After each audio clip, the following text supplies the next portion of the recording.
they tell me that the reason they call it maple spread is they don't want to confuse anyone to think that it has a dairy product in it. And I should have mentioned clear back when I was talking about boiling our sap. We do have to use a defoamer to keep the syrup from boiling, or sap boiling way up in the pan.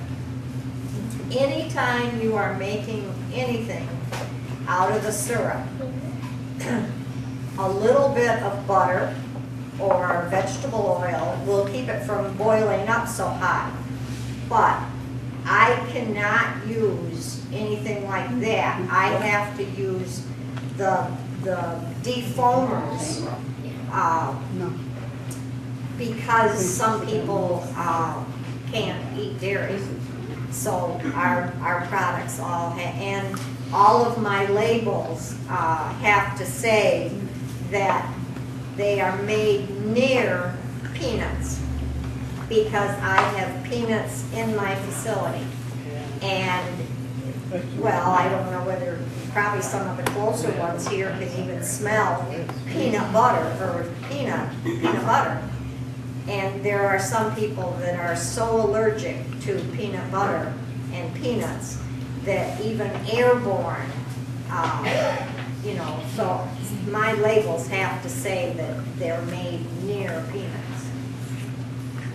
How many spigots do you put in a tree? Your biggest trees? Usually one. Just one? He has some trees. There's never a tree that is tapped until it is 10 inches across. Right. The majority of our trees probably are one. I don't think he has any trees that would probably have more than 3. You probably, when you see roadside trees, you'll see buckets hung all the way around that tree. That's not, and the roadside trees have a much higher percentage of sugar, probably up as high as 4%, where our woods run about, if we get a 2% run, we're considering ourselves lucky. The reason for that is in the woods, anywhere, the trees get their sugar from the leaves. In the woods, a tree would have a very small canopy, which is the top of the tree. And along the roads, I mean, there's no competition, so they have huge canopies that puts more sugar into the sap that they are boiling. But ours are all wood trees, and like I said, we would probably average about a 1.7%, whereas they may go all the way up to 3.5, 3, or even 4%. Yes. What do you filter out when you filter the maple syrup? What things are you filtering out of it? And also, the other question is, how long would an unopened container be able to be stored, and how do you store it? That is a hot pack product that can be stored on your shelf until you open it. Indefinitely.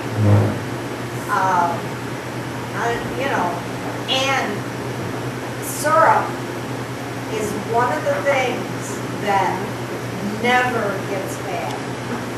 Even if it gets mold on top of it, you skim it off, you reheat it, filter it through cheesecloth, and it's good to go.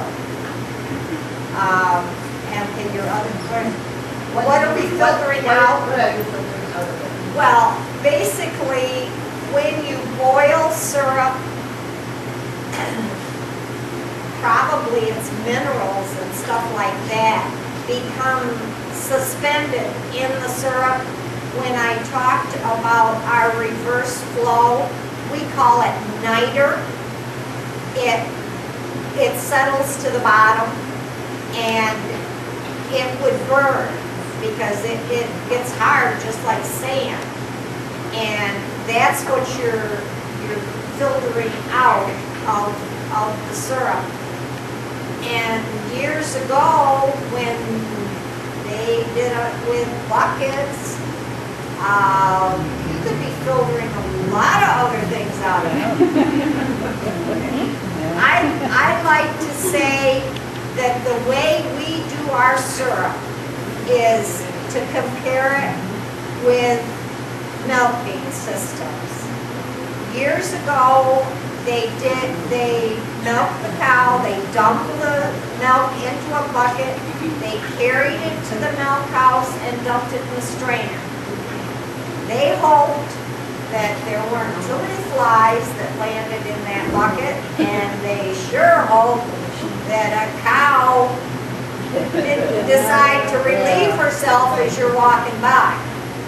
And then they went to pipelines and parlors, and the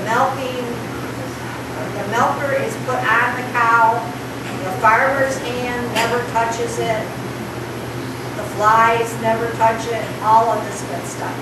Well, with the tubing, that sap comes out of the tree, into the tubing, through the strainers or filters, into the storage tank. It's filtered twice more when it goes through the RO, because the RO, the membrane in that, are very expensive, and you sure don't want to be plugging them up with anything. And then it is filtered again after it is boiled. And for ours, it is filtered again when we reheat it, because every time you heat syrup over 180 degrees, more niter will come out of your syrup. Any other questions? Not a question, but one time you told me in order to keep it longer, you could put it in the freezer. Oh, yes, and it never became solid. It never which will. amazed me, and it was true. Okay, because syrup, it has to be 66 brick. I don't know, maybe somebody could tell me what bricks are, I don't know. Our hydrometer tells what brick is. But with that much sugar in that syrup, it will never freeze solid. That's why when you freeze the syrup, because it's a very easy way to keep it. Freeze it in the container you've got it in, or freeze it in a canning jar. Never freeze it in a freezer bag, because if you put it into a freezer bag, even though it says that it's a freezer bag, if that freezer bag ever got ruptured or opened, you would have it all over your freezer.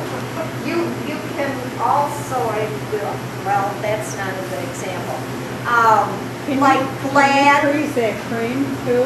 Oh, yes. Yeah. My cream is frozen right when I make it. It goes into my freezer, because that way, this will, if you leave it set, even in the refrigerator, it will start to separate, because I do not add the extra things to it.